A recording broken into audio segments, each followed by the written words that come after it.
दोस्तों, आप सभी का स्वागत है गब्राल द स्टोरी टेलर के यूट्यूब चैनल पर। पेंटामेरोन में पेंटा शब्द यूनानी भाषा का है, जिसका मतलब होता है पांच। पेंटामेरोन की ये कथाएं इटली में इटली के एक कवि और दरबारी ने लिखी थीं।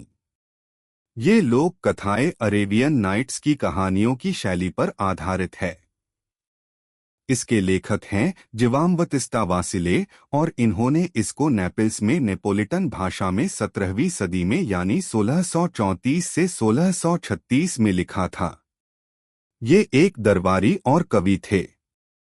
इन कहानियों की एक खासियत और है, वह यह कि इसकी हर कहानी उस कहानी के एक बहुत ही छोटे से परिचय से शुरू होती है और एक कहावत से खत्म होती है।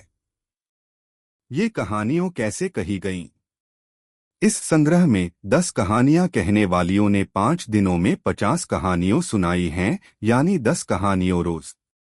तो लो पढ़ो अब सबसे पुरानी परियों की कहानियों के इस संग्रह की शुरुआत की कहानी, जिसने आगे की कहानियों को जन्म दिया। एक पुरानी कहावत है कि कोई वह ढूंढता है जो उसे ढूंढना नहीं चाहिए, तो उसको वह मिल जाता है जो वह कभी नहीं ढूंढता। हर एक ने उस बंदर के बारे में सुना है जो अपने जूतों को निकालने के चक्कर में अपने पाँव से ही पकड़ा गया था। इसी तरह एक बार एक बदकिस्मत दासी के साथ भी ऐसा ही हुआ। हालांकि उसके पास अपने पैरों में पहनने के लिए कोई जूता तो कभी नहीं था, पर वह अपने सिर पर ताज पहनना चाहती थी। पर सीधा रास्ता सबसे अच्छा रास्ता होता है। देर सबेर एक दिन ऐसा आता है जिस दिन सारा हिसाब पूरा हो जाता है। आखिर कुछ बुरे तरीके अपनाकर उसने वह चीज ले ली जो किसी दूसरे की थी। सो वह जमीन पर गिर पड़ी और फिर वह जितना ऊपर चढ़ना चाहती थी वह उतना ही नीचे गिरती जाती थी। जैसा कि अभी आप देखेंगे इस पुस्तक में, राजकुमारी जोजा एक नीच रानी का मन बहलाने के लिए उसको 5 दिन तक कहानियां सुनाती है। क्यों? क्योंकि उसने जोजा के पति को चुरा लिया है और वह उससे उसे वापस लेना चाहती है। इसकी यह पहली कहानी इसकी आगे की कहानियों का परिचय है। एक समय की बात है कि बूढ़ी घाटी के राजा के एक बेटी थी जिसका नाम था जोजा, जो कभी हंसती हुई नहीं देखी गई।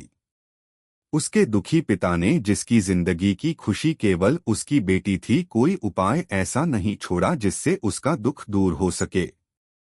उसने बहुत सारे ऐसे लोगों को बुला भेजा जो लंबे लंबे डंडों पर चल सकते थे, या फिर जो गोले के अंदर से कूद सकते थे, या फिर जो बॉक्सिंग कर सकते थे, या फिर उन लोगों को बुला भेजा था जो आत्माओं से बात कर सकते थे, जादू दिखा सकते थे।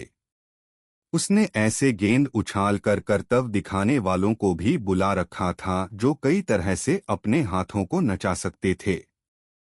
उसने किस किस को नहीं बुलाया? ताकतवर आदमी, नाचते हुए कुत्ते, उछलते कूदते सोड़िए, ऐसे गधे जो गिलास से पानी पीते थे। थोड़े में कहो तो उसने जो कुछ भी उससे उसको हंसाने के लिए हो सकता था वह सब उसने आजमा कर देख लिया था। पर उसका सारा समय बेकार गया, क्योंकि कोई भी उसके होठों पर हंसी नहीं ला सका। सो आखिर में जब बेचारे पिता ने अपनी सारी कोशिशें कर लीं, तो उसने एक और कोशिश करने का विचार किया। उसने अपने महल के दरवाजे के सामने तेल का एक बहुत बड़ा फव्वारा लगाने का हुक्म दिया। उसने सोचा कि जब तेल सड़क पर बहेगा तब लोग उसके किनारे किनारे चींटियों के झुंड की तरह से चलेंगे। असल में उनको उस तरह से चलना ही पड़ेगा ताकि उनके कपड़े गंदे न हो, या उनको टिड्डों की तरह से उछल उछल कर चलना पड़ेगा, या फिर वक्रों की तरह से कूदना पड़ेगा, बड़े खरगोशों की तरह से भागना पड़ेगा।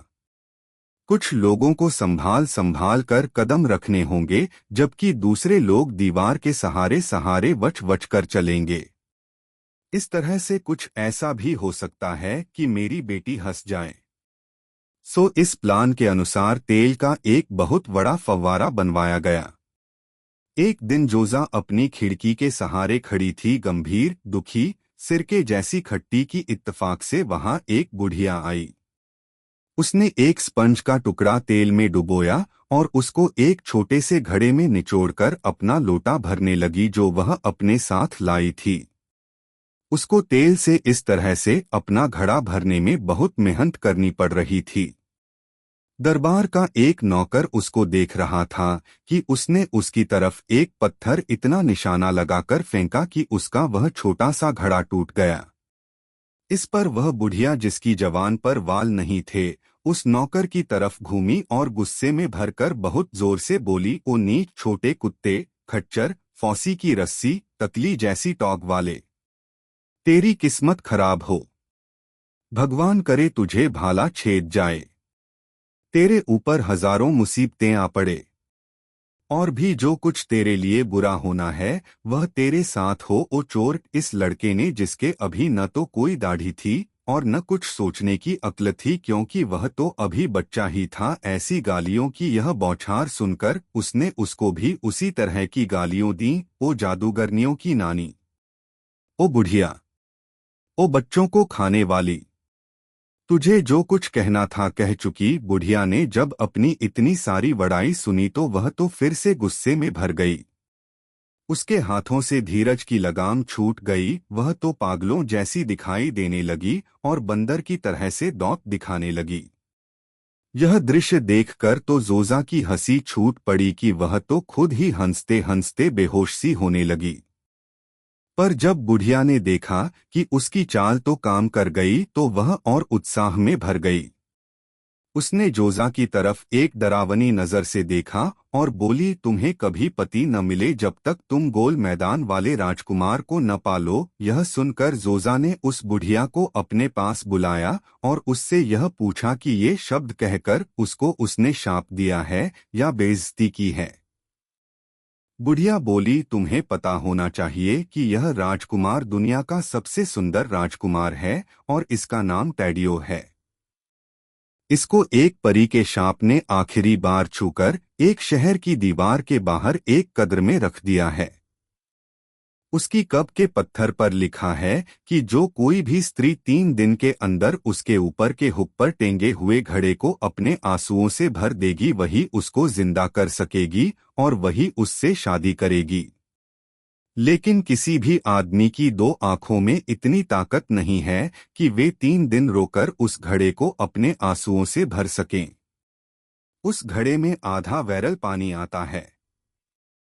तुम मेरी बातों पर हंसी, इसीलिए मैंने तुम्हारे लिए यह इच्छा की है।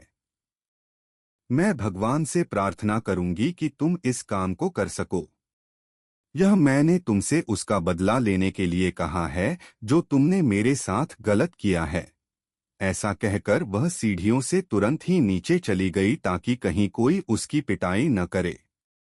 जोजा उस बुढ़िया के कहे शब्दों पर सोचती रही। उसके दिमाग में सैकड़ों तरह के विचार घूमने लगे और इतने घूमे कि जैसे उनकी उसमें चक्की चल रही हो। फिर उसके दिमाग में उत्साह का एक ऐसा तीर लगा जिसने उसकी सोचने की ताकत बिल्कुल खत्म कर दी और उस पर जादू डाल दिया हो। उसने अपने पिता की तिजोरी से थोड़े से पैसे लिए और महल छोड़कर चल दी। वह चलती गई जब तक वह एक परी के किले तक पहुंची। वहां जाकर उसने अपने दिल का सारा बोझ उस परी पर हल्का कर दिया। उसको अपना सब हाल बता दिया। परी को इतनी सुंदर नौजवान लड़की पर दया आ गई जिसको किसी अनजान चीज के लिए इतना प्यार था और उसको पाने की सहायता कोई नहीं थी। उसने उसको अपनी बहन के नाम एक चिट्ठी दी और उसको उसके पास भेजा कि वह उसकी इस काम में सहायता करेगी। उसकी वह बहन भी एक परी थी।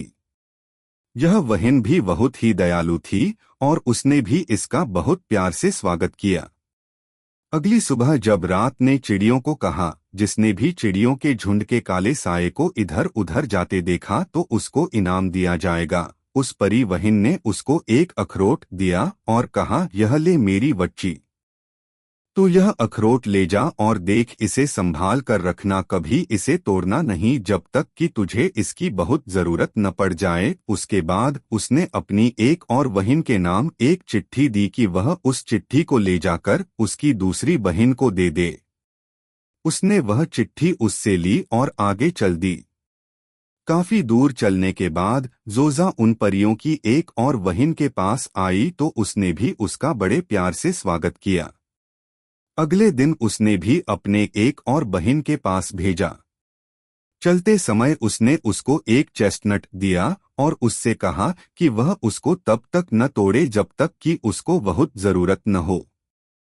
वह उस चेस्टनट को लेकर तीसरी बहन के पास चली।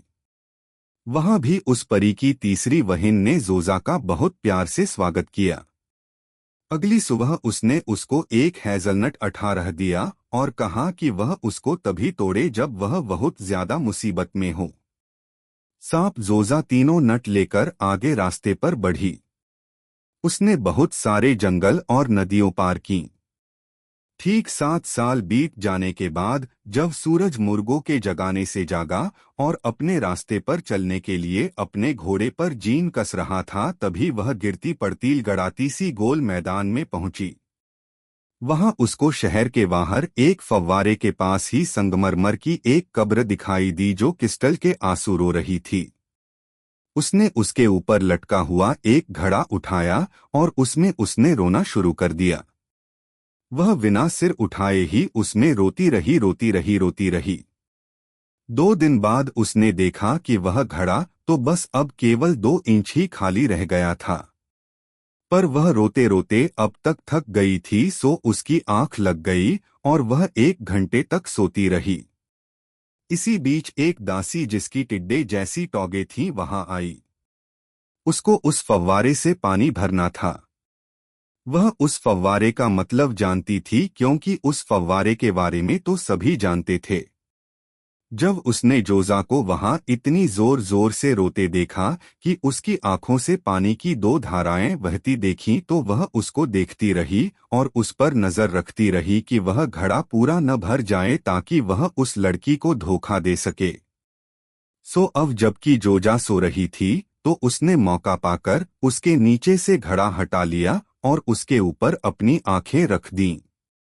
वह घड़ा 4 सेकंड में भर गया और जैसे ही वह घड़ा भरा वैसे ही राजकुमार अपनी संगमरमर की कब से जिंदा होकर उठ खड़ा हो गया और उस काली लड़की को अपने गले से लगा लिया। वह उसे सीधा अपने महल ले गया। महल में बहुत रोशनी की गई और दावतों का इंतजाम हुआ। उसने उससे शादी कर ली। जब जोजा की आंख खुली तो उसने देखा कि उसके आंसुओं का घड़ा तो वहां से गायब है। घड़े के साथ साथ में उसकी आशाएं भी चली गई थीं। इसके लिए वह अपनी आंखों को ही दोष देने लगी। इस पर वह इतना दुखी हुई कि वह उस मौत के घर से जाने का सोचने लगी। आखिर में उसको लगने लगा कि अब उसको कोई सहायता नहीं मिलेगी सो वह उठी और वहां से शहर की तरफ धीरे धीरे चलने लगी। शहर जाकर जब उसने सुना कि महल में तो दावतें हो रही हैं और राजकुमार किस लड़की से शादी कर रहा है तो उसको अपने साथ किया गया धोखा समझ में आ गया। उसके मुंह से निकला, इन 2 काली चीजों ने मुझे बर्बाद कर दिया, एक तो काली नींद और दूसरी यह काली दासी। फिर उसने राजकुमार के महल के सामने एक घर लिया जहां से वह अपने दिल के भगवान को तो नहीं देख सकती थी पर वह कम से कम उन दीवारों को देख सकती थी जिनके अंदर वह जिसके लिए तड़प रही थी वह बंद था। पर टैडियो ने जो हमेशा उस काली लड़की के चारों तरफ चिमगादड़ की तरह उड़ता रहता था एक बार जोजा को देख लिया तो वह उसकी सुंदरता से बहुत प्रभावित हो गया। जब दासी को इस बात का पता चला तो वह तो गुस्से भर गई और कसम खाई कि अगर टैडियो ने खिड़की नहीं छोड़ी जिसमें बैठकर वह जोजा को देखता रहता था तो वह उसके बच्चे को उसके पैदा होते ही मार देगी। टैडियो जिसको एक वारिस चाहिए था और उसके आने की वह बड़ी उत्सुकता से इंतजार कर रहा था उसको नाराज नहीं करना चाहता था सो वह जोजा की नजरों से दूर हट गया। अपने इस दर्द की दवा को दूर जाता देखकर जोजा की आशाओं पर पानी फिर गया। अब उसकी समझ में नहीं आया कि वह क्या करे और कोई चारा न देखकर उसने परियों की दी हुई भेंटों का इस्तेमाल करने का सोचा। उसने पहली परी का दिया हुआ अखरोट तोड़ दिया। उसमें से एक वीणे जैसा गुड्डा निकल पड़ा। वह दुनिया भर का सबसे सुंदर खिलौना था। जब वह अपनी खिड़की पर बैठी तो उस गुड्डे ने गाना शुरू कर दिया। उसने ऐसी आवाज में गाया कि ऐसा लगता था जैसे कोई चिड़ियों का राजा गा रहा हो।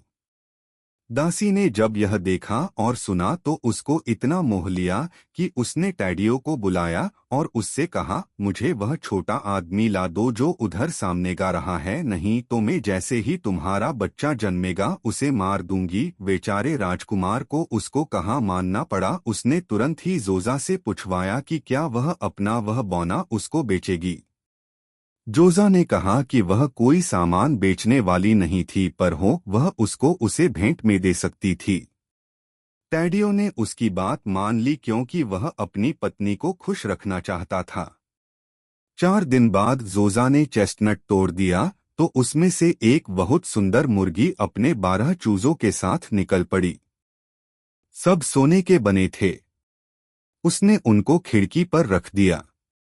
जब दासी ने देखा तो वे उसको बहुत अच्छे लगे। उसने उनको टैडियो को भी दिखाया। उसने टैडियो से उनको लाने के लिए कहा कि वह उसको वे मुर्गी और उसके चूजे ला दे। टैडियो फिर उसके जाल में फंस गया। उसने उसको खुश करने के फिर से जोजा से उनको बेचने के लिए कहा, पर जोजा ने फिर वही जवाब दिया कि वह कोई सामान बेचने वाली नहीं थी, बल्कि अगर वह चाहे तो वह उनको उसे भेंट में दे सकती थी। अब टैडियो और तो कुछ कर नहीं सकता था, सो उसने उनको भेंट की तरह स्वीकार कर लिया। फिर 4 दिन बीत गए। अब की बार जोजा ने हैज़नट तोड़ दिया तो उसमें से तो एक गुड़िया निकल पड़ी। वह सोना काटती थी। यह तो एक बहुत ही अद्भुत दृश्य था। उसने उसको भी खिड़की पर रख दिया। जैसे ही उसने उसे खिड़की पर रखा तो दासी की नजर उस पर गई। तुरंत ही उसने टैडियो को बुलाया और उससे कहा कि उसे वह गुड़िया चाहिए। अगर उसने उसे लाकर उसे नहीं दिया तो वह उसके बच्चे को जन्मते ही मार देगी। टैडियो, जो अब तक अपनी घमंडी पत्नी के हाथों शटल की तरह से इधर उधर कूद रहा था, हिम्मत नहीं कर पा रहा था कि वह उस गुड़िया के लिए जोजा को बुलवा भेजे। पर फिर अपने बच्चे का ख्याल करके उसने यह तय किया कि उसका वहां खुद का जाना ही अच्छा रहेगा। और फिर ये कहावतें याद करके कि अपने आप से अच्छा कोई और दूत नहीं है, और जिस आदमी को अगर मछली खानी है तो उसको उसे उसकी पूंछ से पकड़ना चाहिए। वह खुद जोजा के पास गया और अपनी पत्नी की बेचैनी के लिए उससे माफी मांगी। जोजा ने जब अपने दुख की वजह को देखा तो उसने अपने आप को रोक लिया और बहुत देर तक उसका माफी मांगना सुनती रही, ताकि उसका प्यार उसकी आंखों के सामने ज्यादा देर तक रहे जिसको उस काली दासी ने चुरा लिया था। आखिर उसने वह गुड़िया उसको दे दी, जैसा कि उसने अपनी दूसरी चीजों के साथ किया था। पर उसको देने से पहले उसने अपने मन में एक इच्छा मांगी कि जैसे ही वह दासी अपने हाथ में इस गुड़िया को ले तो उसके मन में उससे कहानी सुनने की इच्छा जाग जाए। जैसे ही टैडियो ने गुड़िया हाथ में ली तो बिना एक पैसा दिए हुए ही उसके दिल में एक ऐसी भावना पैदा हो गई कि उसने अपना राज्य और जिंदगी दोनों उसको दे दी। गुड़िया लेकर वह घर लौट आया और आकर वह गुड़िया अपनी पत्नी के हाथों में रख दी। तुरंत ही उसके मन में भी यह इच्छा हुई कि वह उस लड़की से कहानियों सुने। उसने फिर अपने पति को बुलाया और कहा कि मुझे कुछ ऐसे कहानी कहने वाले बुलाओ जो मुझे कहानी सुनाएं। नहीं तो मैं अपनी बात की पक्की हूं, मैं तुम्हारे बच्चे को मार दूंगी। उसके इस पागलपन को दूर करने के लिए टैडियो ने तुरंत ही एक फरमान जारी कर दिया कि बताए गए दिन पर राज्य की सारी स्त्रियों महल में इकट्ठी हों। और उस दिन जब शुक तारा सुबह को जगाने के लिए निकला और उस रास्ते पर रोशनी बिखेरने के लिए कहा जिस पर सूरज को जाना होता है, राज्य की बहुत सारी स्त्रियों महल में इकट्ठी हुई। पर टैडियो को लगा कि वह इतनी सारी स्त्रियों को केवल अपनी पत्नी के आनंद के लिए महल में इकट्ठी नहीं कर सकता, सो उसने सोचा कि 10 सबसे अच्छी कहानी कहने वालियों और तरीके वाली स्त्रियों को चुना। ये थीं झाड़ी जैसे वालों वाली जीजा, मुड़ी हुई टांगों वाली सीका, फूली हुई गर्दन वाली मेनेका, लंबी नाक वाली टोला, कुबड़ी पोपा, दाढ़ी वाली एंटोनेला, ठिगनी चूला, धुंधला देखने वाली पाओला, गंजी शिवोन मिटेला और चौकोर कंधों वाली जकोवा। इन सबके नाम एक कागज पर लिख लिए गए और दूसरी स्त्रियों को वापस भेज दिया गया। वह दासी के साथ अपने सिंहासन की छतरी के नीचे से उठा और दोनों अपने महल के बागीचे में चले गए, जहां पत्तों वाली शाखाएं आपस में इतनी गुंथी हुई थीं कि उनमें से होकर सूरज की रोशनी भी नहीं आ पा रही थी। वे सब वहां आकर घनी वेलों से बने हुए एक कमरे में बैठ गए। उसके बीच में एक फव्वारा चल रहा था। वहां टैडियो अपनी हल्की आवाज में बोला, दुनिया में दूसरों के कामों के बारे में जानने से अच्छी बात तो कोई है ही नहीं, ओ मेरी प्यारी पत्नी। और बड़े बड़े विचारकों ने कहानियों सुनने को भी सबसे ज्यादा खुशी पाने वाला साधन माना है। जब कोई आदमी कोई अच्छी अच्छी बातें सुनता है तो उसके दुख दूर हो जाते हैं, परेशान करने वाले विचार उड़न छू हो जाते हैं और आदमी की उम्र बढ़ जाती है। इसी वजह से तुम देखती हो कि कलाकार अपना काम छोड़ देते हैं, सौदागर लोग अपने घर छोड़ देते हैं, वकील अपने मुकदमे छोड़ देते हैं, दुकान वाले अपनी दुकान बढ़ा देते हैं, लोग नाइयों की दुकान से उनकी कहानियों सुनने के लिए बात करने वालों के पास चले जाते हैं। इसलिए मैं अपनी पत्नी की इस जिद को केवल माफ करता हूं कि उसको वह गुड़िया इतनी अच्छी लगी कि उसने उस गुड़िया को जिद करके मुझसे मंगवाया, जिसने उसके मन में कहानी सुनने की इच्छा जगाई। इसलिए मेहरबानी करके आप लोग यहाँ आएं और मेरी इच्छा और राजकुमारी की जिद को पूरा करें। अगले 4 से 5 दिनों तक आप में से हर एक यहाँ एक ऐसी कहानी रोज सुनाएगा जो बुढ़िए अपने बहुत छोटे छोटे बच्चों को सुनाना पसंद करती हैं। आप लोग नियमित रूप से यहाँ आएंगी और अच्छा खाना खाने के बाद एक कहानी सुनाएंगी ताकि समय खुशी से गुजरे। यह सुनकर उन सबने हो में सिर हिलाया। इस बीच मेज पर खाना लगाया गया और फिर हर एक स्त्री वारी वारी से अपनी कहानी सुनाने लगी।